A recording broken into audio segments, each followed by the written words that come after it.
Good day, grade 12 learners. Welcome to today's Life Sciences lesson. My name is Sina Sekheche.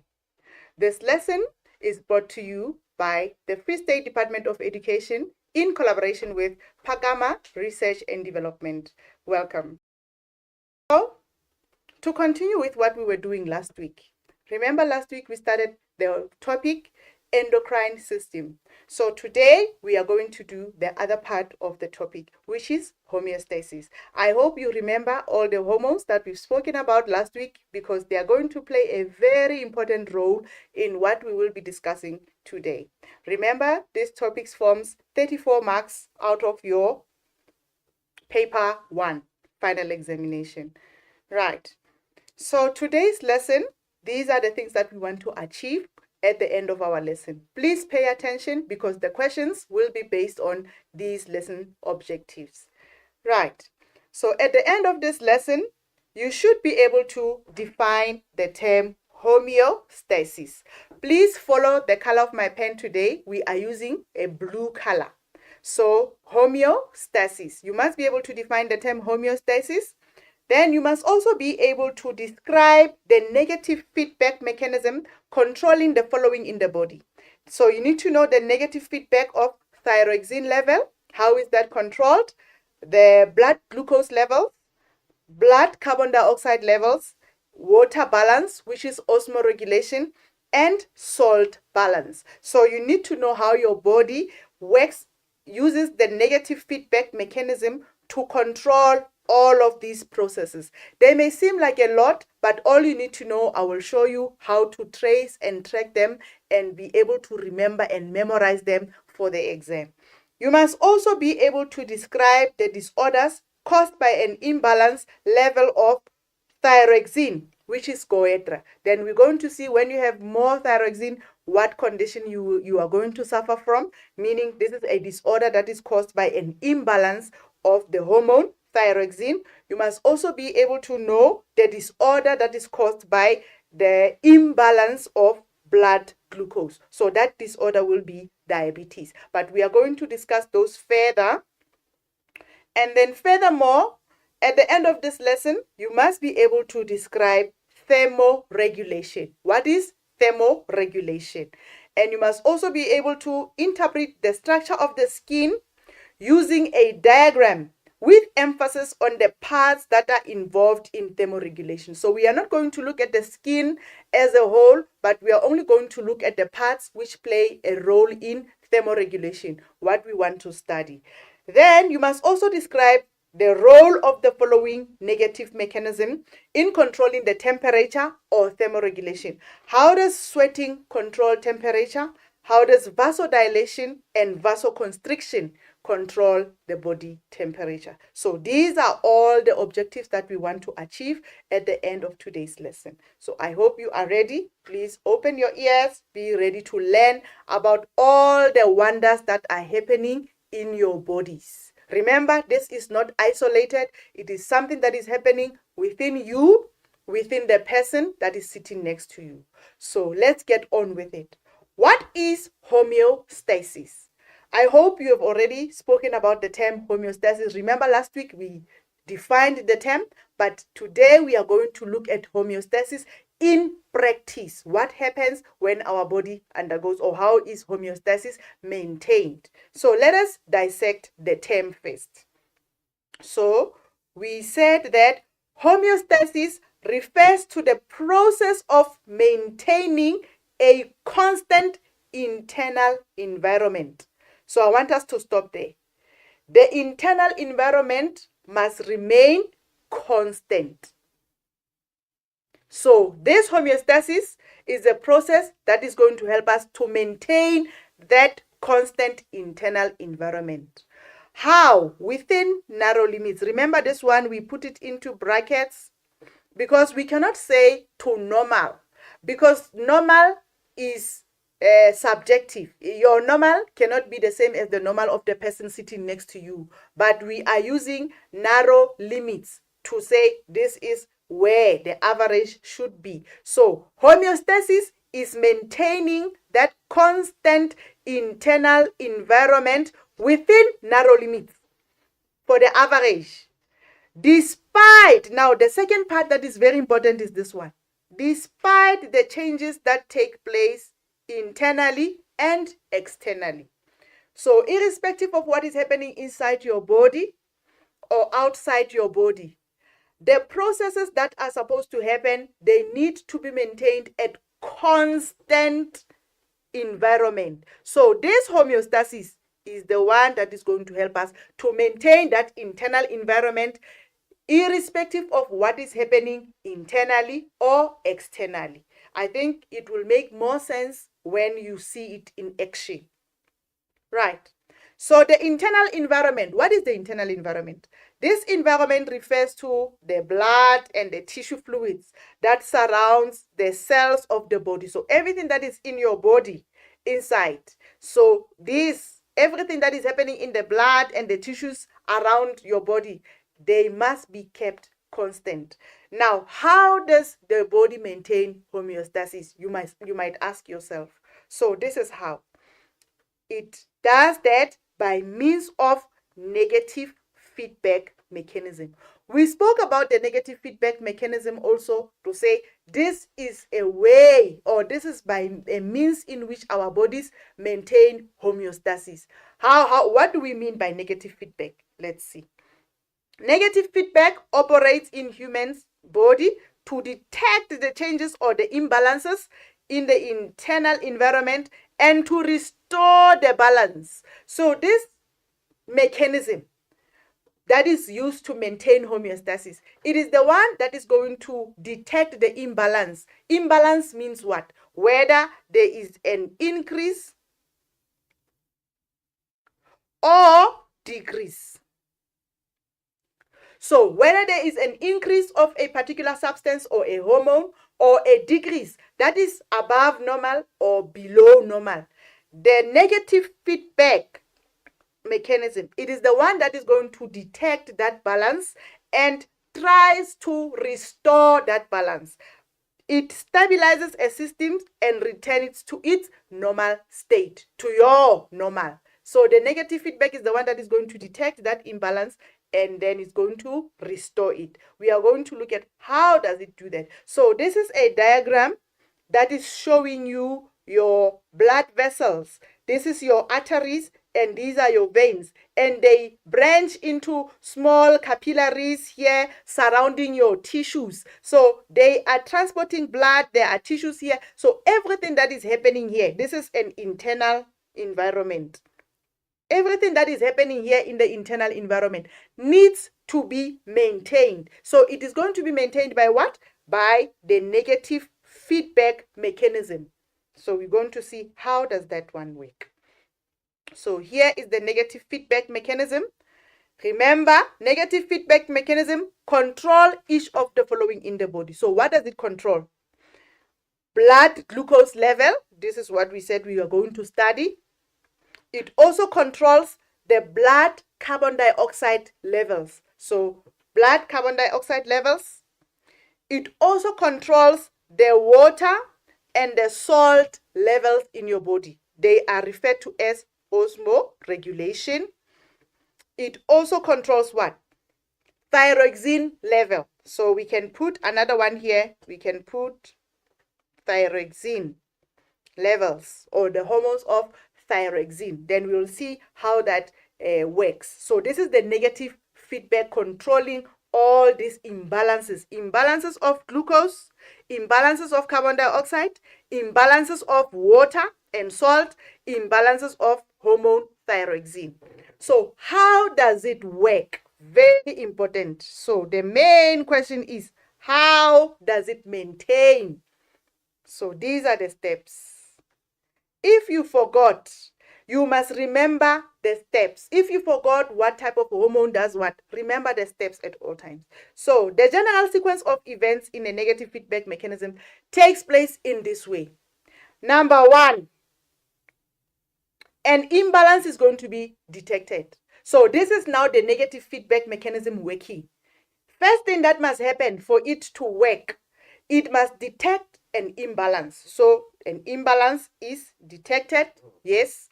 But then what does the body do after the imbalance has been detected? Step number two, a control center is stimulated. So what needs to act in this particular instance? Let's say it is a particular hormone that is secreted by the adrenal glands. They say now this hormone is less in the body. Who is supposed to act? The adrenal gland. So in this case, a control center, after that detection, a control center must be stimulated.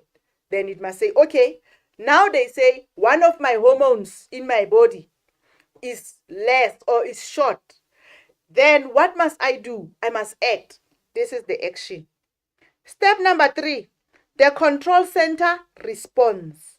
So as to how it responds, you will see specifically per substance that is being secreted or per hormone that is being secreted. So step number three, that control center must respond.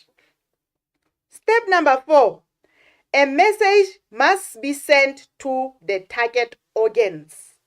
So if the control center is the one that is stimulating, it must send that message to where that message needs to be acted upon, or where that message needs to be received. So the target organs are the ones that are going to receive the message to say, what must we do? Must we increase or must we decrease? So this is the message that will come from the control center.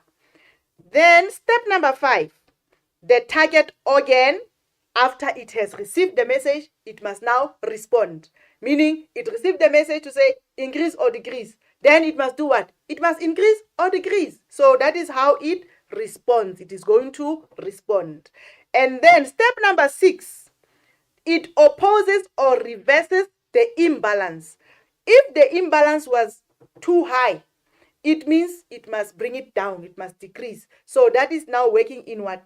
Opposing. It is working in the opposite direction, or it is reversing what was happening in your body.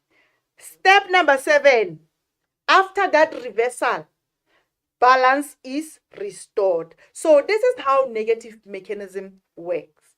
You need to always remember these steps. First thing, an imbalance is going to be detected. There's a shortage. Then a control center, what needs to respond? The control center is going to be stimulated, number two. Number three, the control center is going to respond accordingly.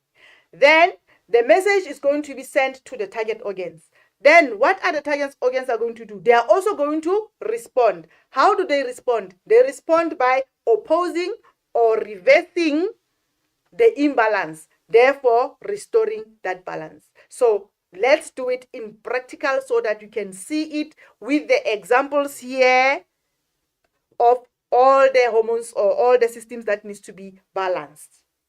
Right. So our first one is going to be the homeostatic control of thyroxin level. So if we can just recap, last week we said the hormone thyroxin is secreted by what? And that particular gland is stimulated by what? I hope you remember. Right. So let us look at the situation one. So very important. Every time when you read a question, check what the situation is. They will tell you whether it is low or it is high or it is above normal. Then you need to tell us the negative feedback that brings it down or that can increase it. So decrease or increase. So in this situation, the thyroxin level increases above normal limits. So we don't want that. Your body is designed to have a minimum amount of hormone thyroxin. But in this situation, the thyroxin level are going to increase above normal. So your body must do something. Then the control center here, the pituitary gland is stimulated. So you must always remember step number two, the control center. When we are talking about hormone thyroxin, thyroxin comes from the hormone, the thyroid gland. But the thyroid gland gets the message from the pituitary gland, from the thyroid stimulating hormone. Remember TSH. So TSH was the one that is stimulating the thyroid. and tell the thyroid gland to secrete hormone thyroxine, like we spoke about last week. So now the control center is the pituitary gland, meaning once there is too much increase, blood is going to flow in your body with that too much increase of hormone thyroxine until it reaches your brain. And then in the brain, the pituitary gland is therefore going to be stimulated because now it receives a message to say there's too much, too much, too much.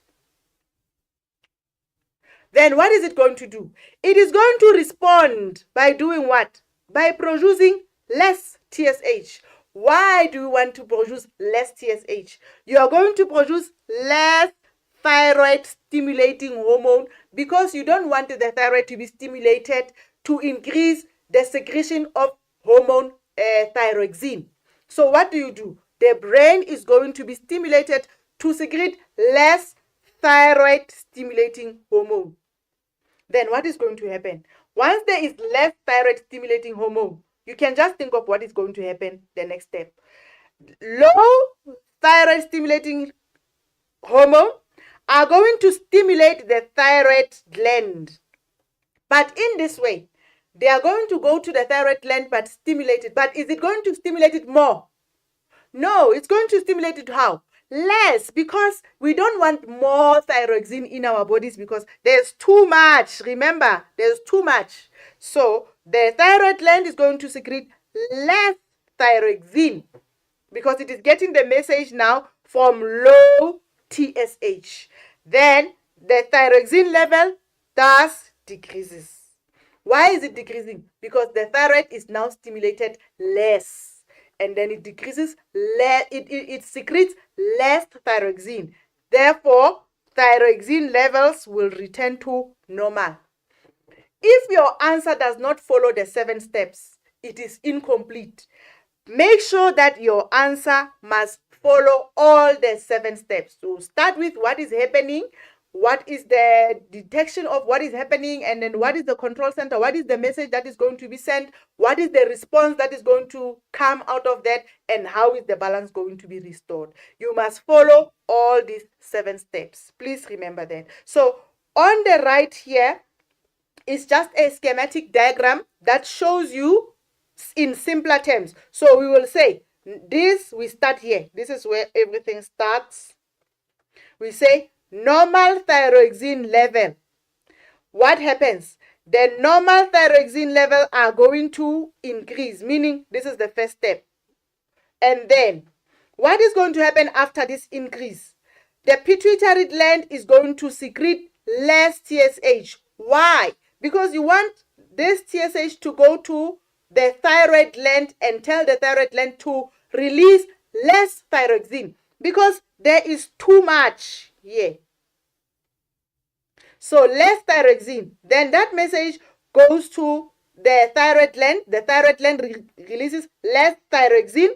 Therefore, thyroxine level decreases. Therefore, everything returns to normal. I think this diagram makes it even more easier. Let us go to situation number 2. Situation number 2 is when there is a decrease.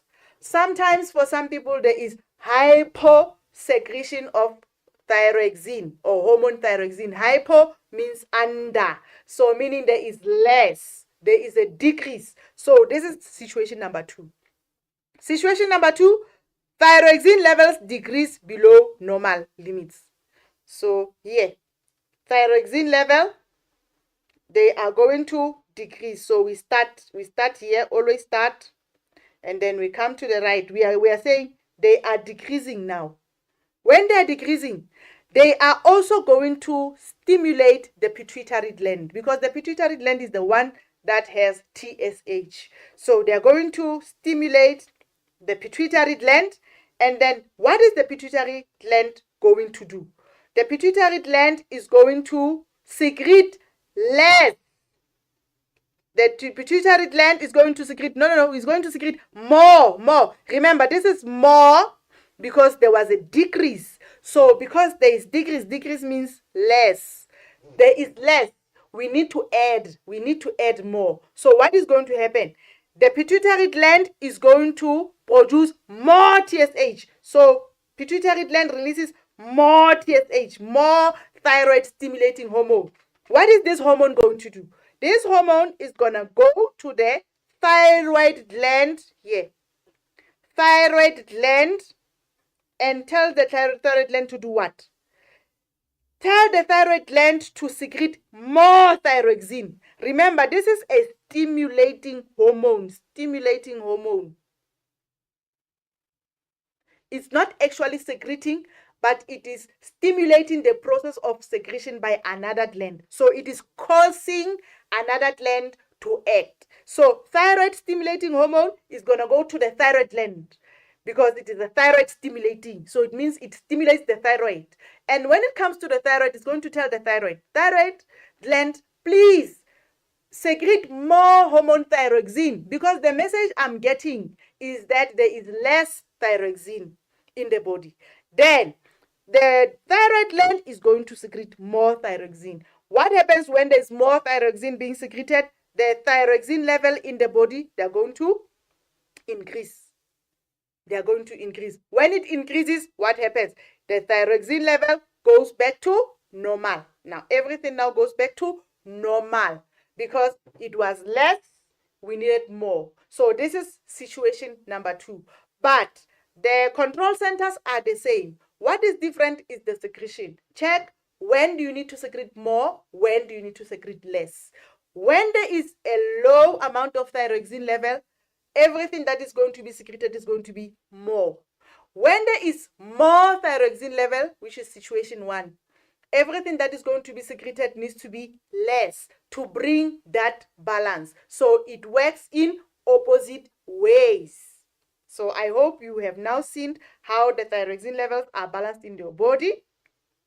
Then we can go to check the disorders. Remember, we said another thing that we need to check for are the disorders that are caused by the imbalances of these particular situations. So if there is an imbalance of the hormone thyroxine, a person may suffer from a disease or a condition called Goitre. This is Goitre. And what is Goitre? Goitre is a swelling in the neck resulting from an enlarged thyroid gland. If you take a look at this diagram, so we'll say this is diagram 1 and this is diagram number 2. So this diagram 1, you see this person has a normal thyroid gland, which is a normal size. But this diagram number 2, you see an enlarged thyroid gland. So this is internally. This is what is happening in the inside. So this thyroid gland is swelling. It has a swelling, meaning it is bigger now.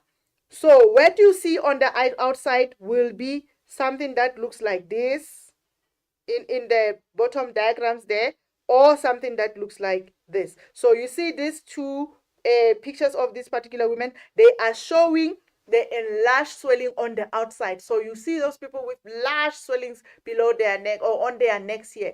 That is caused by a hyper secretion of the hormone thyroxine. So this is enlarged thyroid gland. Now it can be associated with a thyroid that is not functioning properly. Remember, your thyroid gland needs to function properly to maintain that balance. So if that balance is not maintained, it will result in this condition that is called Goitre.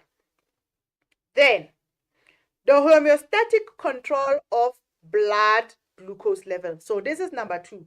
Remember, we said we are going to trace how our body maintain balances in several of these situations. So the first one was thyroxine. Now the second one is blood glucose level. How does your body maintain normal blood glucose level? So this is very important because it is happening in your body. Remember that. It's not just in the textbook. Right. So here we have a situation, 2 situations all at once. So we will start here. Please check where we are starting. We start here. Everything is normal here. Normal glucose level. Remember, we want to achieve this at all times. This is what we want.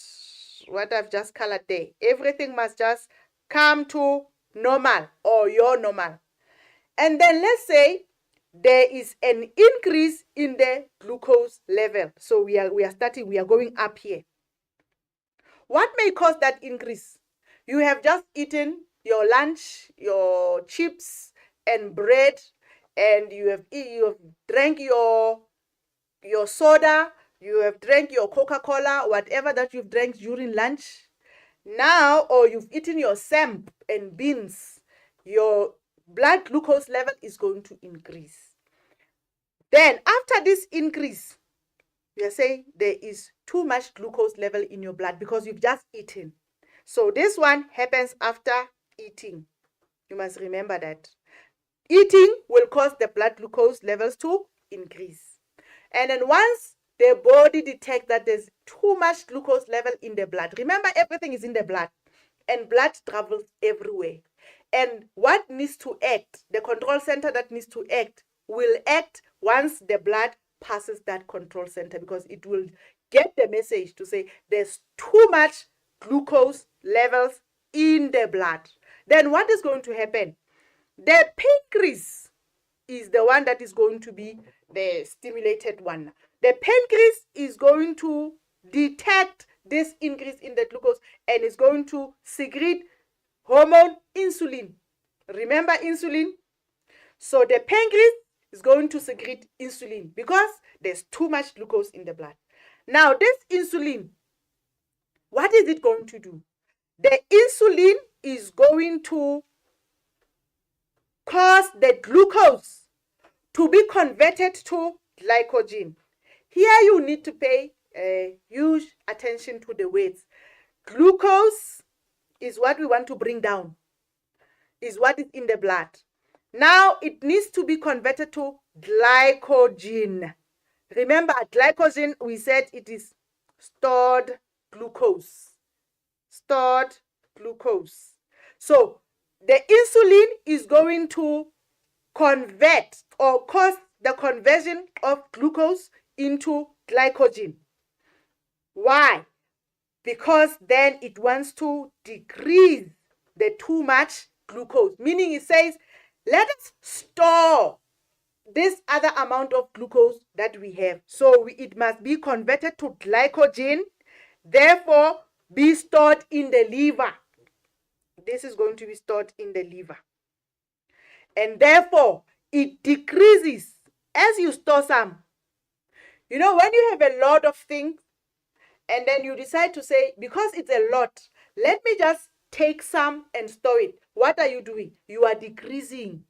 So the level of glucose is going to decrease because some of it is going to be stored as glycogen. Therefore, the glucose level decreases and goes back to normal. So this is after eating. So after you've eaten your lunch, the pancreas is going to secrete insulin. Insulin is going to cause the glucose to be converted to glycogen. That glycogen is going to be stored in the liver. Therefore, the glucose level in the blood are going to decrease. Let's write in the blood. Here. They are going to decrease. Therefore, everything goes back to normal. But let's say you sit through periods after lunch, second period after lunch, third period after lunch. You are starting to feel hungry again. What is happening? We are starting here again. We are saying your blood glucose levels are dropping. Once you start feeling hungry, you must know that your blood glucose levels are decreasing. They are going down. That is the signal that your body gets to say, I'm hungry. What does it mean? It means your blood glucose levels are going down. But it is not always that when you feel hungry, you eat and then your blood glucose goes up. No. Remember that stored glucose that you had. Your body must now make use of that stored glucose to bring you to the balance, to bring you to normal. That is why even when you feel hungry, but you don't eat, you don't die. It is because your body is designed to maintain the blood glucose level even when they are going down. So let's see what happens. So your blood glucose levels go down. You are now hungry. Then the pancreas, the very same pancreas again, is going to do what now? Is going to secrete hormone glucagon. Do not confuse this hormone with glycogen. Glucagon. Glucagon is a hormone. Now, this hormone glucagon, it is going to do what? It is going to go to the liver and say, hey, liver, do you remember that you stored some glucose there as glycogen? Can you please convert that glycogen back to glucose?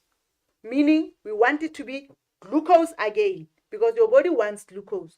Then the glucagon hormone is going to convert the glycogen that was stored in the liver back to glucose. Now, when you have glucose in the blood, this glucose is going to increase in the blood. So your blood now is flowing with glucose. You have enough energy. Remember, glucose is energy. Glucose is energy. So you have enough energy to keep you until you get home, until you eat. So your body is designed in a way that it will sustain you even when there is a change in, or there is an imbalance internally or externally. Isn't it wonderful to know that you have this backup? So I hope you now know. When you are full, it's insulin going to bring the glucose down. When you are hungry, it's glucagon that is going to bring the glucose up by converting the glycogen that was stored back to glucose. I hope you understand. So this is just a summary of what is happening. So you see here in the liver, when you are hungry, glucagon, you must remember. This one happens when you are hungry. This one is when you are full. So when you are full, the pancreas is going to secrete insulin. Insulin is going to convert the glucose to glycogen, and then that glycogen is going to be stored in the liver. This is after eating. But then when you are hungry, you've been sitting there for a very long time. The liver, the glucagon in the liver is going to convert that stored glycogen back into glucose, and that glucose is going to give you energy. So this is just a schematic diagram to show you that. So here we've dealt with two situations at once. Right. So what is the disorder now that may arise if there is an imbalance or a serious imbalance of glucose in your blood? Sometimes your system, your negative feedback mechanism may not be sufficient to sustain this process. So what happens when there is a serious imbalance of glucose in your blood? It may cause a disorder that is called diabetes mellitus. So what is diabetes mellitus? Diabetes mellitus is a disorder that is caused by a high blood glucose level. So there is a high blood glucose level, the one that cannot be brought down. This one, your body cannot bring it down by itself. So if your blood glucose level is always high, it means you are suffering from diabetes mellitus. Now, it results in an increased fatigue or tiredness. So if you have diabetes, you will see that the person is starting to get more tired. They are getting dehydrated and they don't have energy. So these are the symptoms of people with diabetes. However, there are two types of diabetes mellitus. There is type 1 and type 2. I know you always hear people saying there's type 1 diabetes and type 2 diabetes, but you don't know the differences between the two. Type 1 diabetes, usually this one is inherited. It's an inherited disorder, meaning it is genetic. You can inherit it from your mother, from your father. That is why when you go to the clinic, they try to establish and ask you, is there anyone in the family suffering from diabetes or from whatever. But in this case, let's talk about diabetes. So they will ask you because they want to check if there is a history of this disease in your family. Meaning they want to check if you might have inherited it from one parent or sister, brother, or someone in the family. So this one may be genetic. Why? Or sometimes it can be a loss of insulin producing cells in the pancreas. So your body sometimes might have a problem of not having the beta cells and the alpha cells that needs to secrete insulin. Then if your body cannot produce its own insulin, it means there is trouble. There is nothing that is going to bring the glucose level down. The glucose level will always be up. So, but remember, type 1 is the one where you might have inherited it or your body does not have cells that produce insulin. That is for type 1 diabetes. It can be treated a lifelong disorder that requires daily injection of insulin and a specially adapted diet. So people who are suffering from type 1 diabetes, usually they inject themselves with insulin. So when you see someone injecting themselves, it means they are introducing or they are giving their body insulin that their body cannot produce. There is no insulin in their body. So they need external or they need insulin that comes from the outside. That is why they are injecting themselves with that insulin after eating. So that is the treatment for type 1 diabetes. It is a lifelong treatment. Then we come to type 2 diabetes. Type 2 diabetes, it is the insulin resistance, where the body does not produce or react to insulin, usually as a result of poor lifestyle choices. Most of the people that are obese, sometimes not even people who are obese, people that are eating unhealthily, you will find them suffering from this type of diabetes, which is diabetes type 2. So diabetes type 2, this is where now you have poor lifestyle choices that make your body to be resistant to the insulin or it does not react to the insulin that your body is producing. Because your body is now used to eating a lot of fries, chips, everything, Coke, everything. So you are putting your body under strain up to a point where your body cannot be able to maintain that balance. You are putting it too much. Now, the treatment for this one is maintaining a balanced diet. So your diet must be balanced, one that your body can handle, and you must also do regular exercises, and you can also take medication that will assist you in bringing the glucose levels down. Check the differences. Here you don't need insulin injection, but you can manage it by lifestyle, you can manage it by medication. That is type 2. Type 1, you need injections of insulin because your body is not producing insulin. So those are the two types of diabetes situations that you can suffer from if your glucose level is not controlled. Right. So these are just some of the symptoms for interest's sake. A person whom you can tell that this person might have some symptoms, you can look out for these symptoms. Excessive thirst. I have seen people drink while you are in the store. They want to buy 2 liters of a soft drink and they will want to drink it and gulp it non-stop without stopping. Even at night, they will have excessive urination because they are drinking too much, and then they have high blood glucose level when it's measured.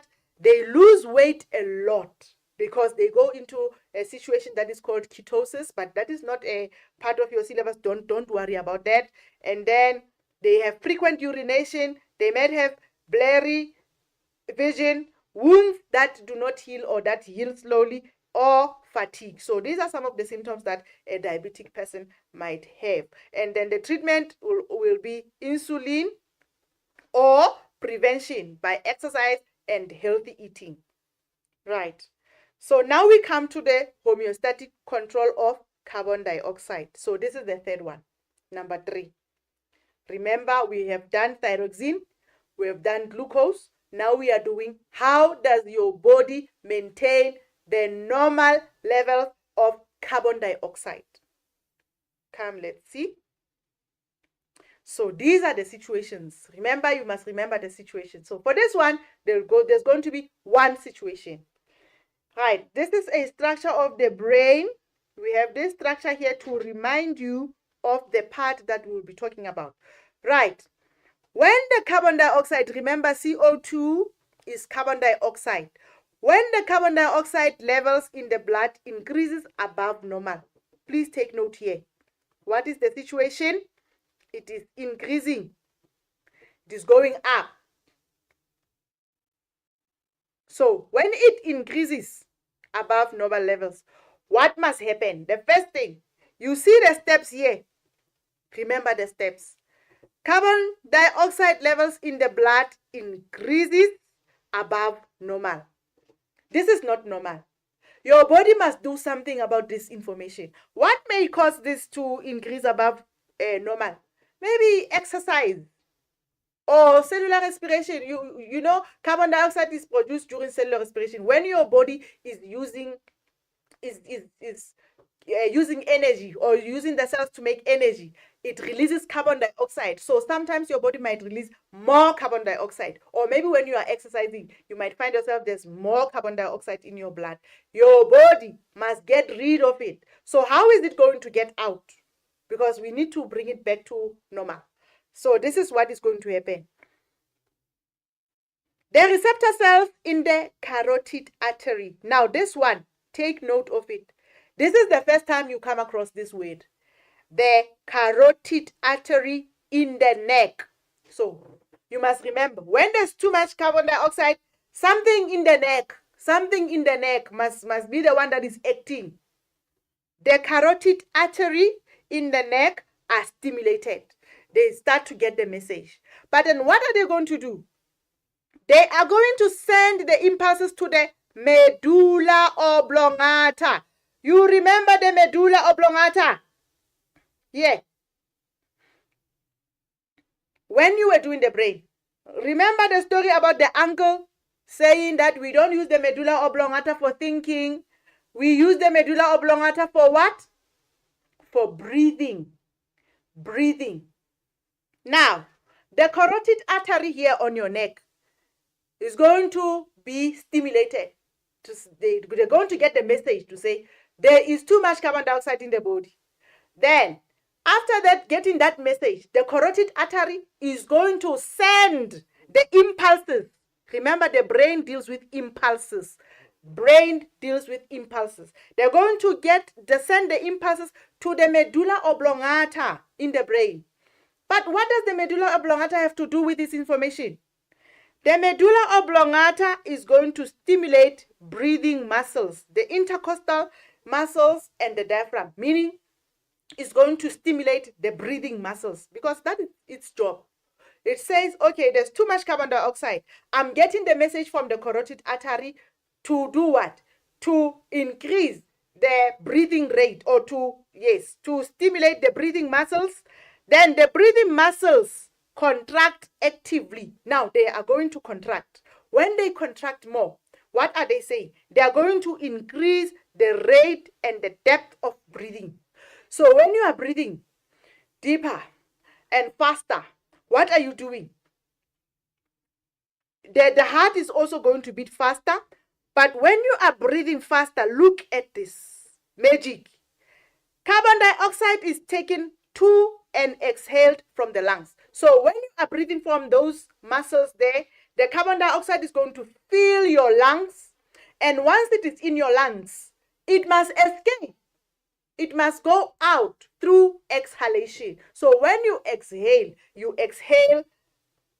So here we can write, remember grade 11, when you exhale carbon dioxide. So if you are exhaling more carbon dioxide at an increased rate, what is happening to the level of carbon dioxide that was in the blood? It is going down. So when it is going down, the carbon dioxide levels in the blood then returns to normal because it was more. Hopefully that story makes sense. So this one is just sweet and short. Just remember what is acting there. Right. Then we come to the homeostatic control by the kidneys. Now you see here, I did not write osmoregulation, I did not write. I'm saying by the kidneys.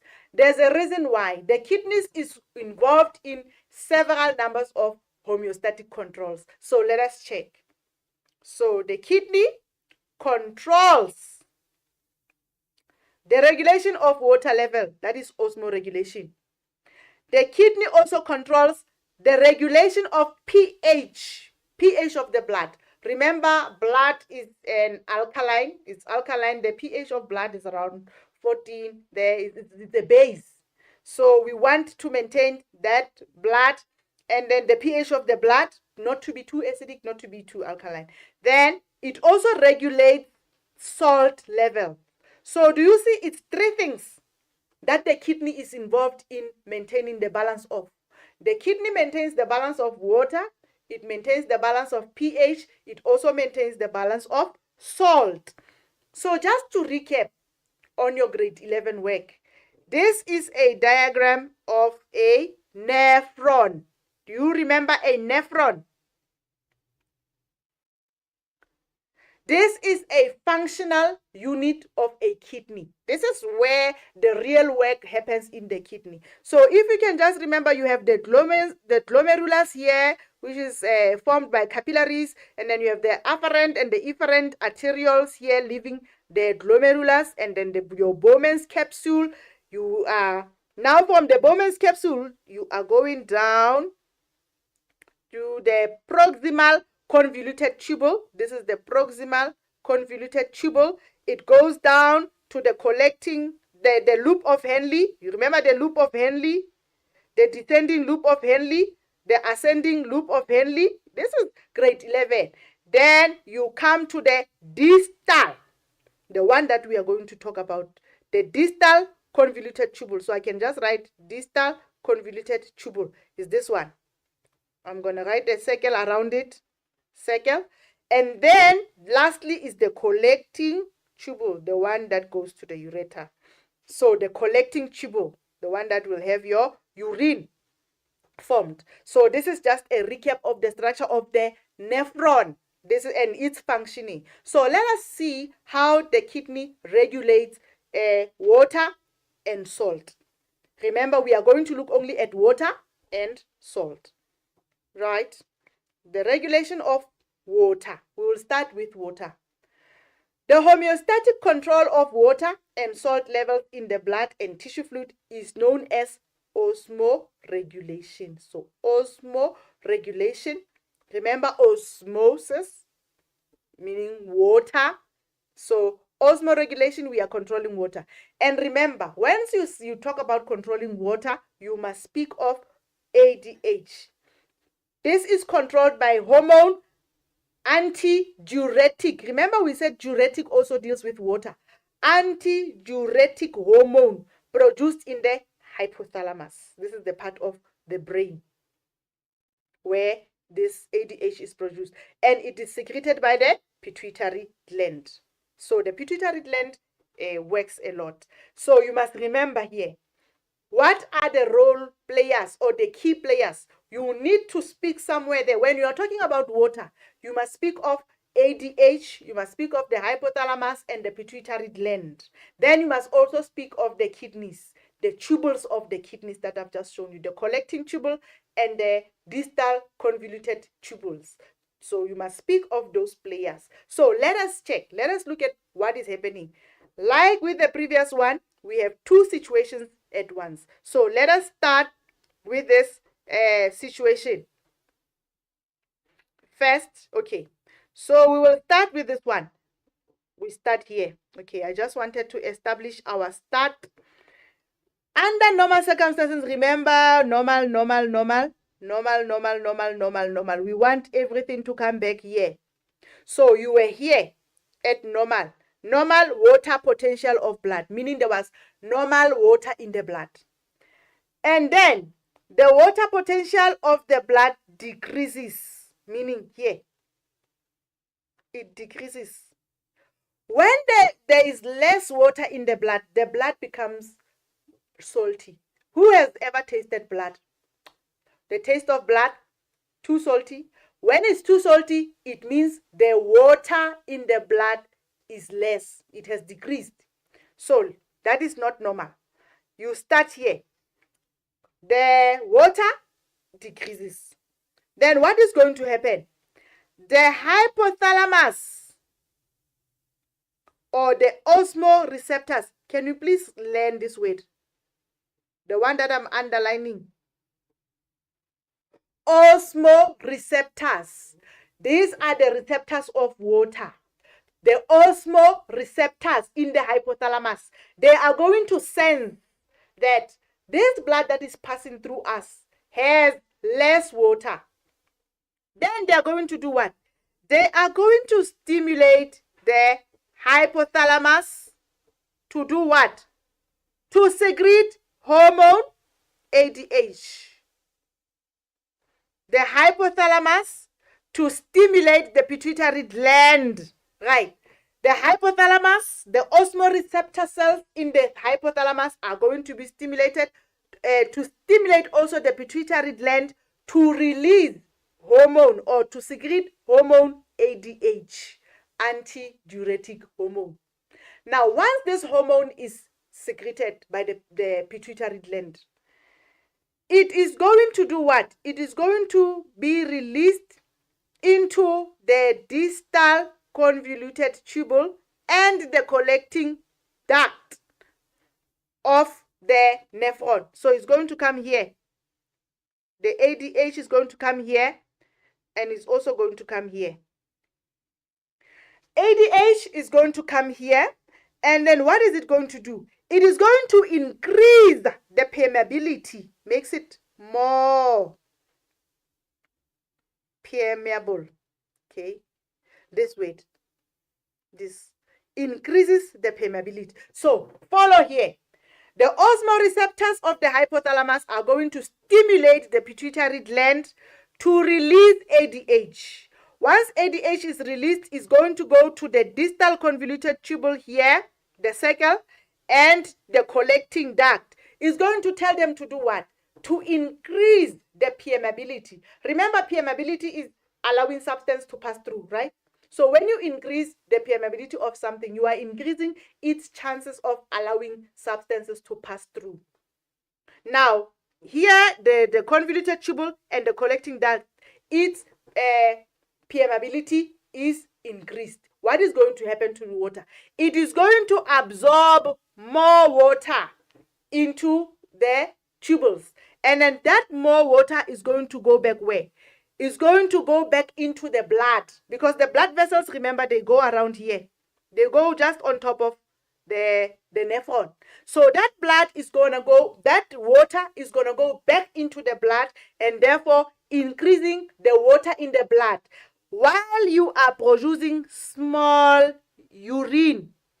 Why are you producing small urine? Because more water is going back to the blood, because there was less water in the blood when we started. Then your blood water content of the blood returns to normal. You are here. You come into normal. I hope it makes sense to you. So let's start. Recap. Follow the pen. We start here. When we start here, your blood water was normal in the blood. Then it decreased. When it decreased, the osmoreceptors in the hypothalamus were stimulated. When they were stimulated, they also stimulated the pituitary gland to secrete ADH, antidiuretic hormone. This ADH is going to be where? It's going to be secreted into the distal convoluted tubule and the collecting tubule to tell them to increase the permeability, make them to be more permeable. Then more water is reabsorbed into the blood, and then less urine is going to be produced, therefore retaining your water balance to normal. Now let's come to the situation when it increases. You are drinking a lot of water, so we're going to start here. So your water potential of blood increases. So now it is becoming more. See? So it increases. When it increases, blood becomes too watery. We don't want that. Your blood does not need to be too watery. We need it to have an average amount of water.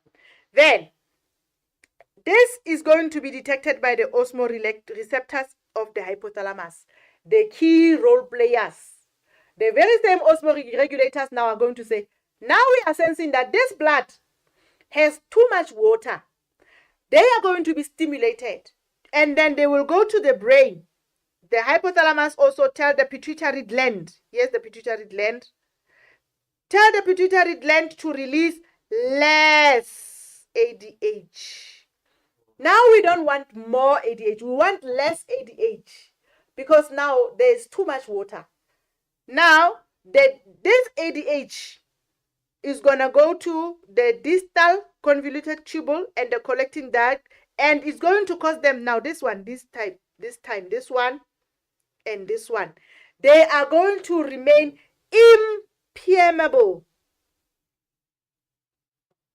meaning does not allow substances to pass through now. They are going to remain impermeable because they are receiving less ADH. ADH that is coming is less, and then more urine will be produced, dilute urine, because these tubules are not reabsorbing the water. They are saying the water must remain where? In the blood. So that water must remain, and then it must also go through the process of excretion where that urine is going to come out being more dilute, meaning more urine with more water. So more urine is produced. And then when you release more urine with water, what happens to the water level in your blood? They are returning to normal. So this is just the opposite of what happened above.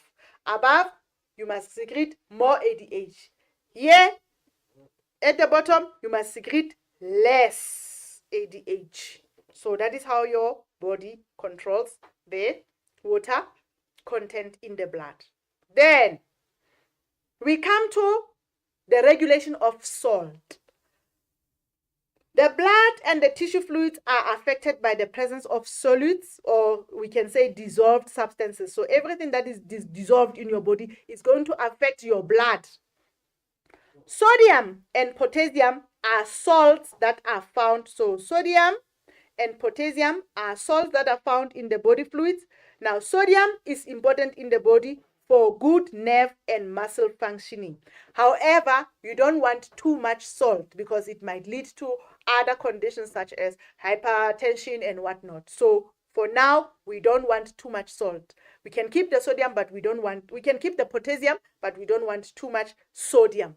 So let us check, how is our body helping or maintaining the salt balance after you've eaten those chips that you've added too much salt on? You even ask for some more salt, you add more salt. That your body cannot handle. So let's see what happens when there's too much salt in your body or when there is less salt in your body. So we will always check our start. How you interpret this diagram is to check where everything started. So you check here, this is our start. So your blood glucose, the salt was normal. You are at normal. You don't have a problem. Remember, when I'm drawing this, I'm just trying to bring your attention to say, we always want to come back here where there is no road. Right. So you start. What happens? You start at normal levels, and then your salt levels in the blood decreases. Okay, here it is coming down. So it is decreasing. What must happen? Now your body needs a normal amount of salt, but it is now decreasing. Something must happen. What is going to happen? You must ask yourself that thing. Adrenal glands, they are going to secrete more aldosterone. Do you remember the hormone aldosterone? Do you remember the adrenal glands on top of each kidney? Now, these ones are on top of each kidney, the adrenal glands. Now, they are going to secrete hormone aldosterone. Aldosterone. Do you remember the function of the hormone aldosterone? Now, this aldosterone is going to increase, go to the tubules also of the nephron to increase the reabsorption of sodium ions. They are going to increase, meaning on the nephron, everything that was supposed to go out, I will just draw, okay, and then we have here, and then we have our collecting duct here. So this is our collecting duct. Then here is our distal convoluted tubule. So everything that was going to go out here, your urea, your your sodium ions, they are now going to be, the aldosterone is going to cause them to be reabsorbed into the blood. They are going to be reabsorbed. Why? Because we need those ions that are going out. The pluses and the minus, we need them. So the sodium ions are the ones that are going to be reabsorbed. This is caused by what? By the hormone aldosterone that is secreted by the kidneys, by the adrenal glands on top of the kidneys, by the adrenal glands on top of the kidneys. Right. And then once the sodium ions are reabsorbed, what is going to happen to the salt level? Because the sodium ions are what we want, the salt level in the blood is going to increase back to normal. Remember, we are taking it back from what was supposed to be excreted. The aldosterone is saying, before they go out, before they are excreted, can we please have the sodium ions back, reabsorbed, so that they are more in the blood, so that they can go back to normal. Then there is another situation. This is now after you have eaten your chips, you start. The salt level in the blood is going to increase, becomes more. When it increases, what must happen? Do you want to keep the sodium? You can already think of the answer, that because we don't want to keep the sodium, what must happen to the aldosterone? Must we keep them, reabsorb them, or let them go? So we will see. The salt level is increasing.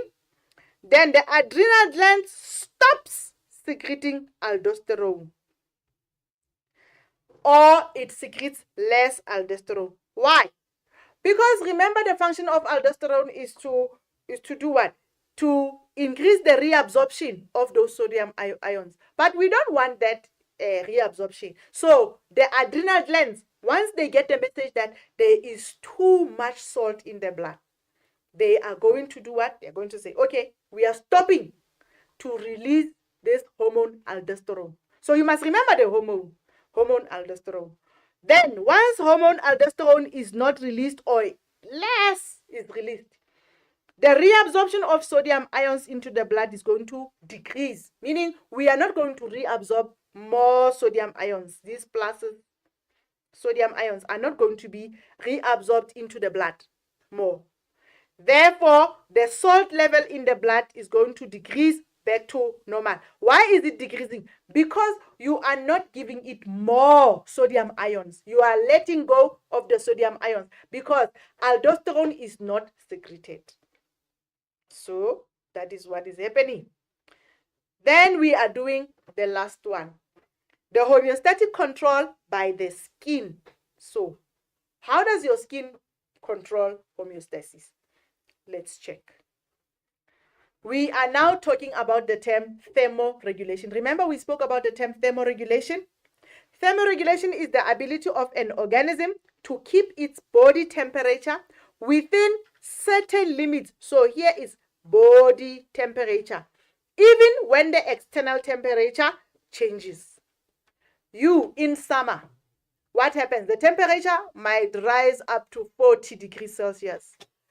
What is happening in your body? Do you see this human here of 37 inside here, what I've just drawn?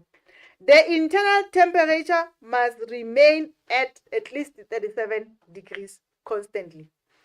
Then when you are above 37, 38, we say you have a fever. Then it means there is something wrong in your body. Your body is fighting something. Remember, the enzymes are denatured at higher temperatures. So we don't want your enzymes to be denatured. We want all the processes that are happening in your body to continue happening irrespective of what is happening on the outside. Even when it is too cold. When it is too cold outside, your hands, your feet are freezing. Inside, you must always maintain 37 degrees Celsius. So how does your body do that? Right. We as humans are endothermic. What this means means that we are warm-blooded. We are warm-blooded. Our bodies can maintain a constant body temperature of approximately 36.8, or you can round it up to 37, even when the outside temperatures are very high or very low. So this is what we've just spoken about here. Then, how does the skin maintain our body temperature to be constant? Remember, the skin is what is in contact with the outside temperature. So what is going to happen? There are two situations here also. You must check. On a hot day, what is going to happen? Let us check, or let us look at the diagram of the skin first to look at the diagram labels. So this will be the surface of your skin, or surface of the skin. This will be your blood vessels, these ones. And then this is your sweat gland. And this is sweat coming out. Remember, we said we are only going to look at the parts of the skin that are responsible for thermoregulation. So that is this, your skin surface, what you see on the outside here. And then underneath you have the blood vessels. And then underneath you also have the sweat glands. And the sweat glands, they have ducts going out there. So let us check what happens on a hot day. On a hot day, when there is sun, you see there's a beautiful sun there, you need to take your sunscreen and your sunglasses. The hypothalamus is stimulated and it sends the impulses to the blood vessels. So you must just remember, controlling temperature, hypothalamus. So hypothalamus is always stimulated on a hot day. And what is it stimulated to do? It is stimulated to send the messages to the blood vessels. But what is that message that comes to the blood vessels? The message is to tell the blood vessels to say, dilate, or to become wider. So it causes the blood vessels to dilate, to be wider, to be more wider. So this is called vasodilation. So remember, I said you must know the term vasodilation. So vasodilation, the blood vessels, they become wider. Then, when they are wider, more blood is going to flow into the skin, right? Because they are wide. More heat is going to be lost because blood is flowing. More heat is going to be lost from the skin. And then more blood is going to be sent to the sweat glands. So more blood will come to the sweat glands. So when all of these are wider, this is happening. Wide means more blood, more heat is lost, and then more blood goes to the sweat glands. What does it go when it goes to the sweat glands? It is going to activate the sweat glands. When the sweat glands are activated, they are going to secrete more sweat. And then when sweat is secreted more, there is air outside, remember? Air is going to cause that sweat to evaporate. When it evaporates, that air is cooling the skin. So when that evaporation is happening of the sweat, it is cooling the skin. So meaning you are maintaining that temperature because it was too hot. You need to sweat so that sweat needs to evaporate. Then when it evaporates, it is cooling the skin. You become cool. Therefore, maintaining your internal temperature. What happens on a cold day? On a cold day, the hypothalamus is stimulated and sends impulses to the blood vessels. Also, the same. So the hypothalamus is the one that was working on a hot day, but it will still work also when it's cold, but it is sending a different message. Now the message goes to the blood vessels again. So it's cold, it's raining, it's very cold. Then the message comes to the blood vessels from the hypothalamus. What does it tell the blood vessels? It tells the blood vessels to become narrower or to constrict, to become small, to become narrow. Let's use the correct term, to become narrower. So that process of the blood vessels becoming narrower or constricting, we call it vasoconstriction. So here, vasoconstriction. Now, when the blood vessels have constricted now, less blood is going to flow to the skin because they are narrow. Less heat is going to be lost from the skin. Less blood is going to be sent to the sweat glands. So when the sweat glands receive less blood, they are not going to be secreted. They are not going to be active. So they become dormant, not active, or less active. When they are less active, less sweat is released. Therefore, evaporation of sweat and less cooling of the skin is not happening. So you are not cooling, you are not getting any colder because there is nothing that is happening here.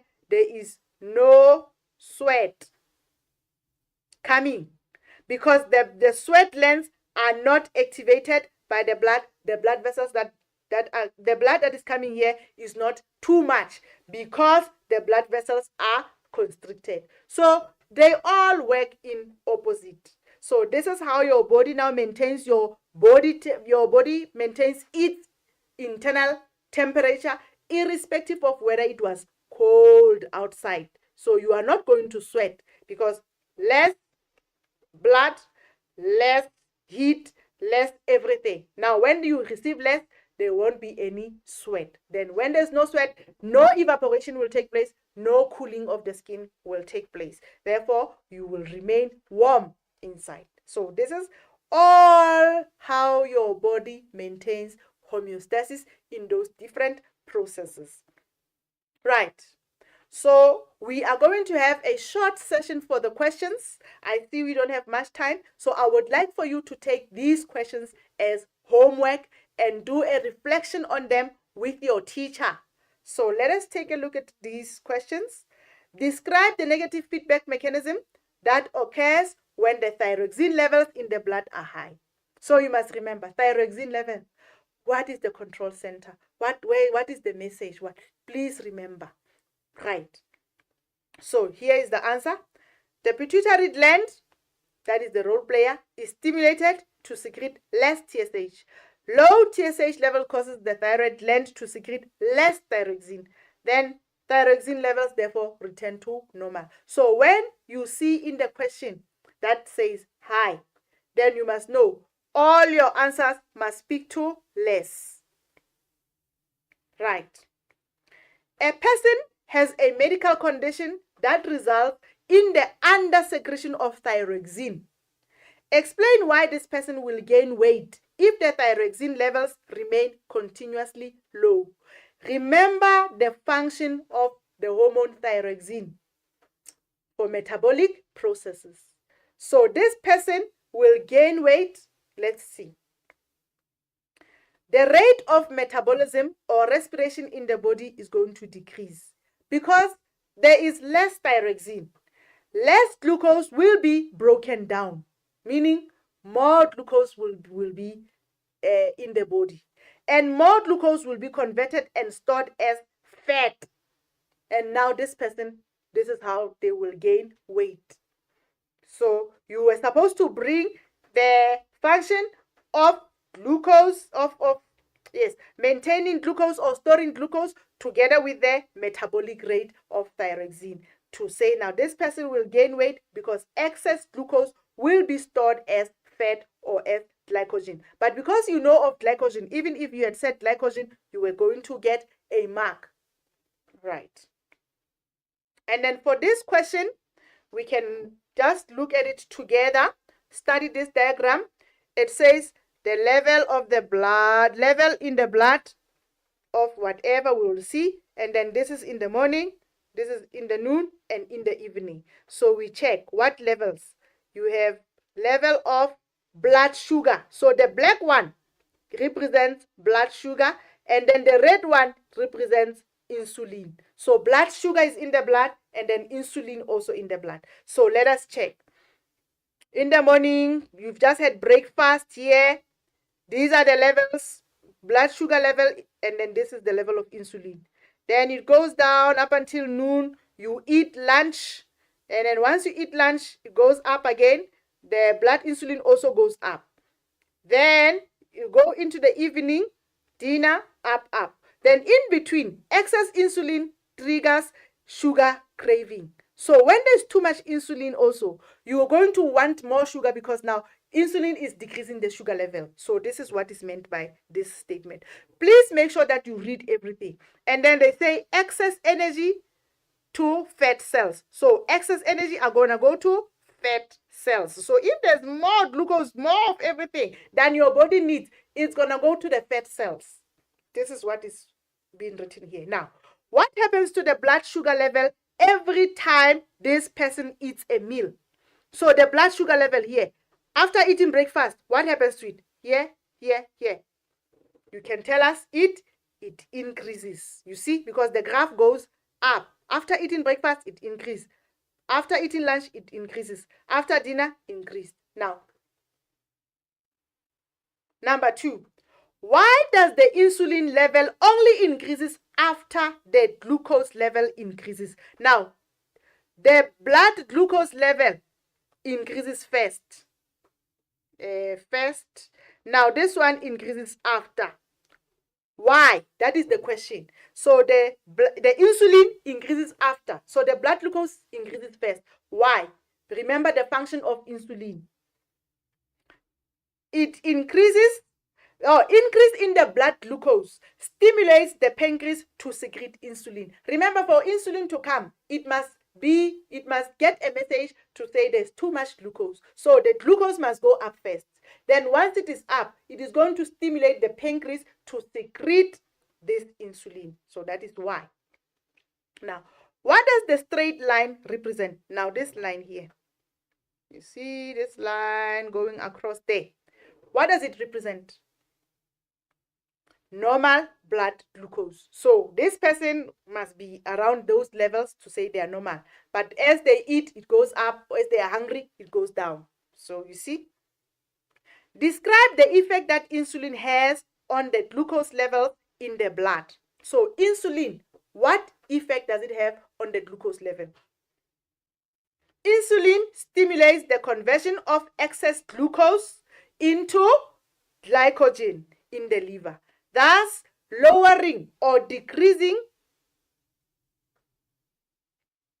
the glucose level in the blood to normal. So this is just a function of insulin to tell us this is the effect it has. So when they are asking about the effect, it's like the function or what does it do. So insulin brings down the glucose level by doing what? By converting the excess glucose into glycogen. Right. So this is another example of a question that you can study. I would like for you to go check this one. It's about oxygen.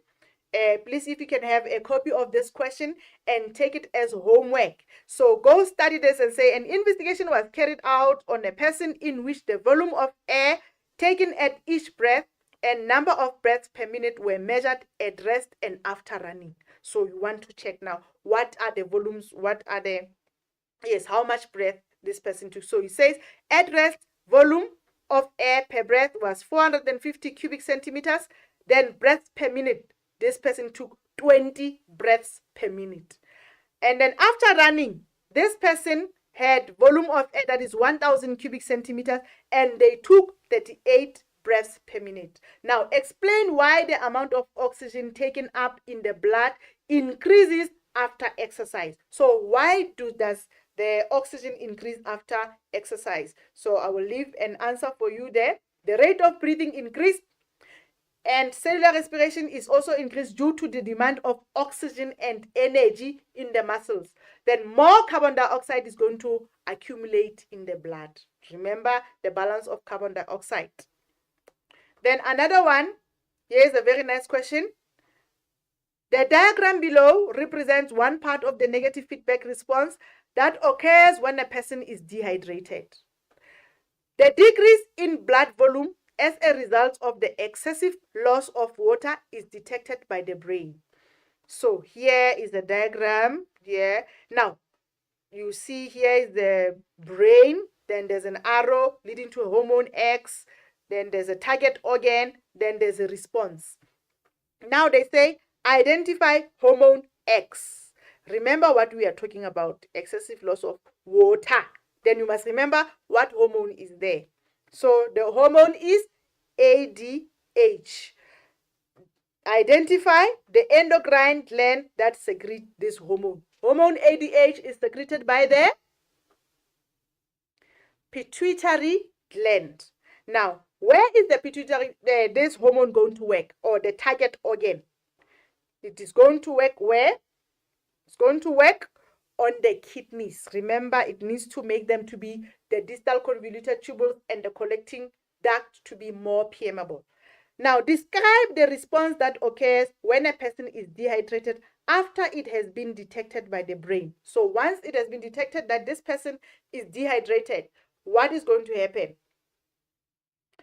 An increase in ADH causes the walls of the kidneys or the tubules to become more permeable to water. Then more water is going to be reabsorbed and the blood volume is going to increase. Less urine is going to be produced, and now the urine is going to be more concentrated, meaning therefore restoring the water balance of this person. So when we say this person is dehydrated, we mean there is less water in their blood. So this is the scenario where you are explaining what happens when there is less water in the blood. Then this one is an example of what we've just studied. The diagrams below represent structures in the skin of two people. Both people were in the same room at the same time, but one person was exercising while the other person was sitting still.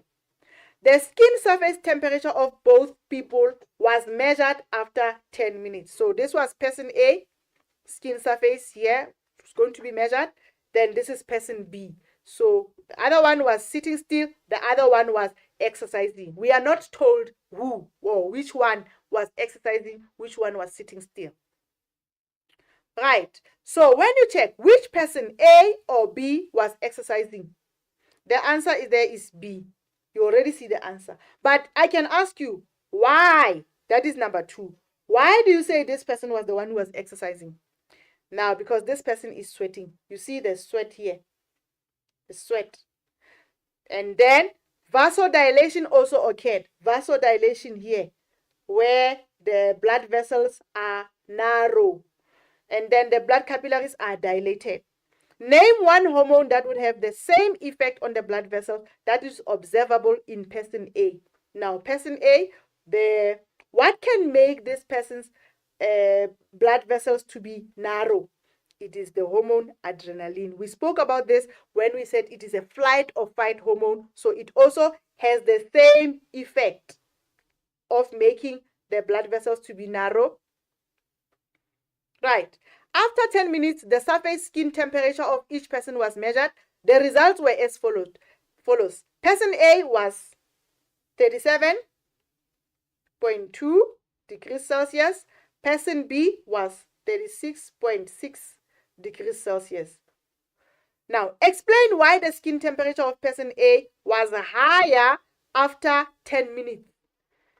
Person A is not sweating. Remember, we said sweating brings cooling by evaporation. Therefore, there is no evaporation from the skin and less cooling occurs. So this person is not cooled. They can still remain warm. That is why their temperature is a little bit higher, because they are not sweating. Right, here is another example of a question that I would like for you to take home as homework. This is where you are going to check the reabsorption of salt and water. So this one is on osmoregulation. You must check there. And then, right, this is a question.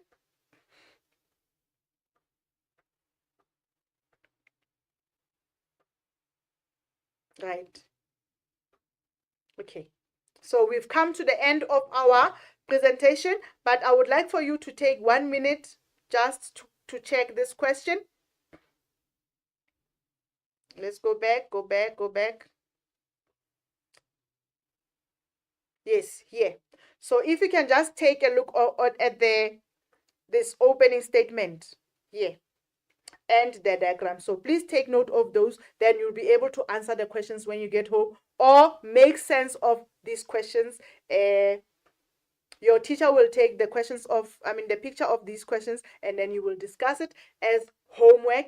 Tomorrow you will give her feedback or give him a feedback. So I think we have come to the end of our session for today, and I hope you have learned a lot. Thank you so much. Thank you for watching this lesson, and see you again next time. Goodbye.